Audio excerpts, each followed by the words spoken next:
Halo anak-anak, jumpa lagi di channel video ini.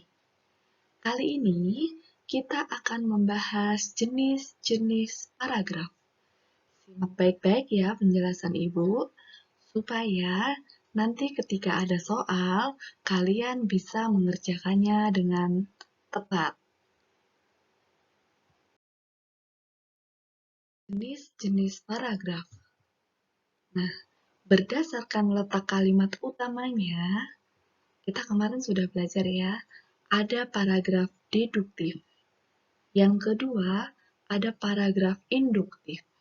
Dan yang ketiga, ada paragraf campuran.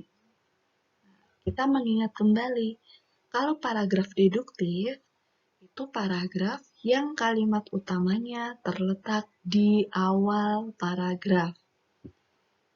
Yang kedua, ada paragraf induktif. Induktif, paragraf yang kalimat utamanya terletak di akhir paragraf. Kemudian yang ketiga ada campuran. Kalimat utamanya ada di awal dan juga di akhir. Kemudian, berdasarkan tujuannya, ada beberapa jenis paragraf. 1. Paragraf narasi. 2. Paragraf deskripsi. 3. Paragraf persuasi. 4. Paragraf eksposisi. Dan yang kelima, paragraf argumentasi. Nah, kali ini kita akan membahas jenis-jenis paragraf berdasarkan tujuannya. Pertama, paragraf narasi, menceritakan. Nah, apa itu paragraf narasi? Paragraf narasi adalah paragraf yang menceritakan suatu peristiwa atau kejadian yang di dalamnya terdapat alur cerita, setting atau latar, tokoh, dan konflik. Cirinya atau kata kunci paragraf narasi ada kejadian, ada pelaku atau ada tokoh, dan ada waktu kejadian. Cirinya nggak harus semuanya ada ya. Biasanya kalau narasi itu kata kuncinya menceritakan, ada kejadian, ada pelaku, dan ada waktu kejadian. Nah, contohnya, di suatu pagi yang sangat cerah, Elsa pergi mencari kayu bakar di hutan. Ia tak sendirian karena ia pergi bersama sang kakek. Tak terasa, ia telah tiba di hutan yang lebat. Ia mendengar suara-suara hewan yang nyaring. Namun, ia takut karena itu pengalaman pertamanya untuk mencari kayu bakar di hutan. Nah, paragraf ini adalah paragraf narasi karena menceritakan suatu kejadian. Kejadian apa? Yaitu mencari kayu bakar di hutan. Siapa pelakunya? Elsa, ada sang kakek. Kemudian kapan waktunya? Di suatu pagi. Nah, itu paragraf narasi. Masih ada banyak contoh yang lainnya. Intinya, kata kunci paragraf narasi adalah menceritakan, diceritakan. Lanjut, paragraf yang kedua, paragraf deskripsi atau menggambarkan. Paragraf deskripsi adalah paragraf yang menggambarkan suatu objek sehingga pembaca akan bisa melihat, mendengar, atau merasa objek yang digambarkan itu. Jadi tujuan dari paragraf deskripsi itu, jika kita membaca paragrafnya, kita dapat membayangkan. Gitu. Cirinya ya, menggambarkan berarti ada objek yang digambarkan. Objeknya apa? Bisa menggambarkan orang, bisa menggambarkan sebuah benda, bisa menggambarkan suatu tempat, atau menggunakan panca indera. Panca indera itu berarti melihat, mendengar, rasa. Contohnya, nah ini contohnya. Yuniar Dwi Anggita yang memiliki nama panggil Yuniar adalah temanku sejak kecil. Dia memiliki tubuh kecil dan cukup langsing. Dia memiliki wajah oval dengan mata coklat cerah dan bibir yang tipis. Junior Dwi Anggita memiliki rambut bergelombang coklat panjang, tapi biasanya dia memakainya dengan kuncir kuda. Dia sangat cantik, terutama ketika dia tersenyum. Nah, dari paragraf ini, kita bisa ya membayangkan sosok Junior Dwi Anggita itu seperti apa. Tubuhnya kecil, wajahnya oval, matanya coklat cerah, bibirnya tipis, rambutnya bergelombang coklat panjang, biasanya memakai kuncir kuda, sangat cantik. Nah, jadi membayangkan kalau ini menggambarkan seseorang. Bisa juga selain orang bisa menggambarkan benda, sebuah tas misalnya, atau menggambarkan tempat, keindahan, pantai, Parangtritis misalnya.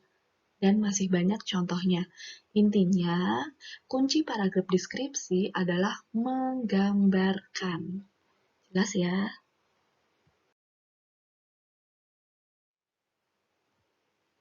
Yang ketiga, paragraf persuasi atau mengajak.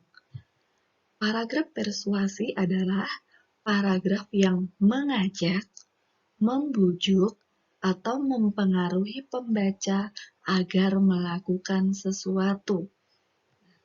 Cirinya ada bujukan atau ajakan untuk berbuat sesuatu. Ada kata ayo atau mari biasanya.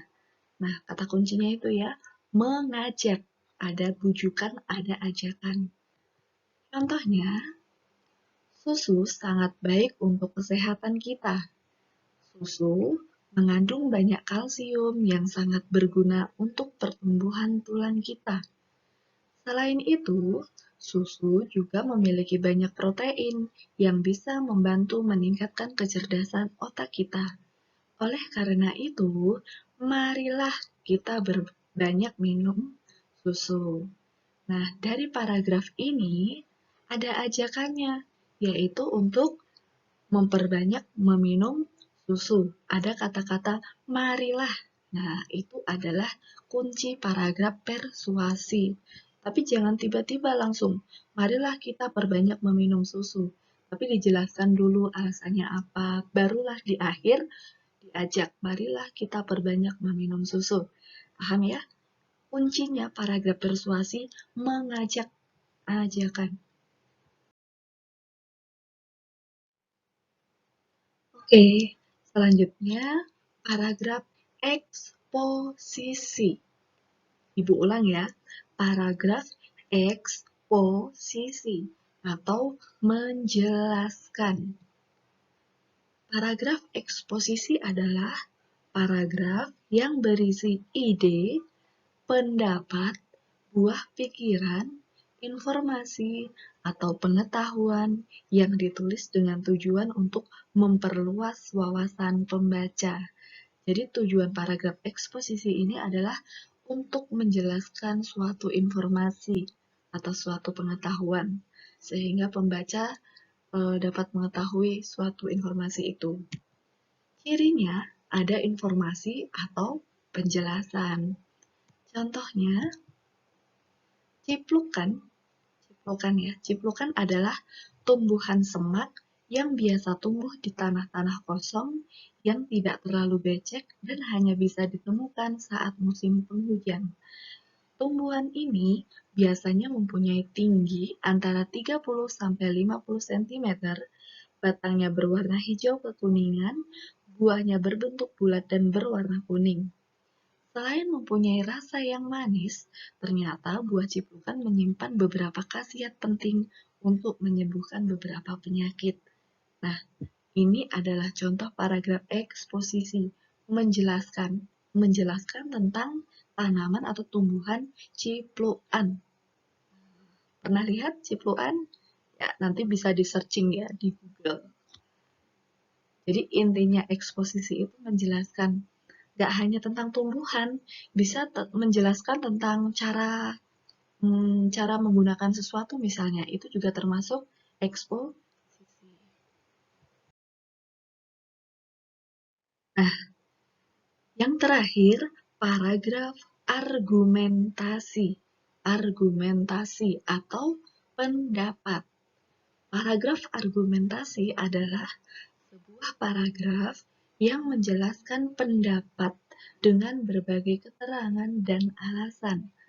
Hal ini dimaksudkan untuk meyakinkan pembaca.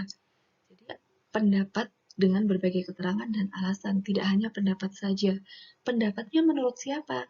Bisa menurut kita, bisa menurut orang lain, bisa juga menurut para ahli.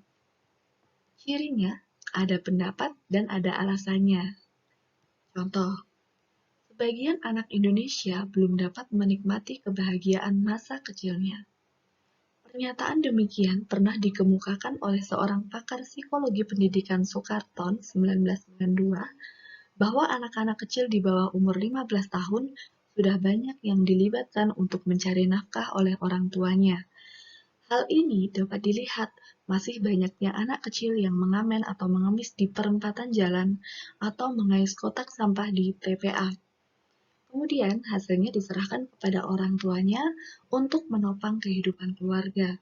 Lebih-lebih sejak negeri kita terjadi krisis moneter, kecenderungan orang tua mempekerjakan anak sebagai penopang ekonomi keluarga semakin terlihat di mana-mana. Nah, ini adalah contoh paragraf argumentasi pendapat. Penulis yang menyusun paragraf mempunyai pendapat. Sebagian anak Indonesia belum dapat menikmati kebahagiaan masa kecilnya, disertai alasan-alasannya. Nah, biasanya juga ada kata kuncinya. Menurut titik-titik, menurut titik-titik. Itu berarti termasuk paragraf argumentasi. Nah, demikian anak-anak. Kalian sudah bisa ya membedakan 5 jenis paragraf. Ada narasi, deskripsi, persuasi, eksposisi, dan yang kelima argumentasi. Pahami bacaannya, lihat kata kuncinya, kemudian tentukan termasuk jenis paragraf apa ya kira-kira. Terima kasih.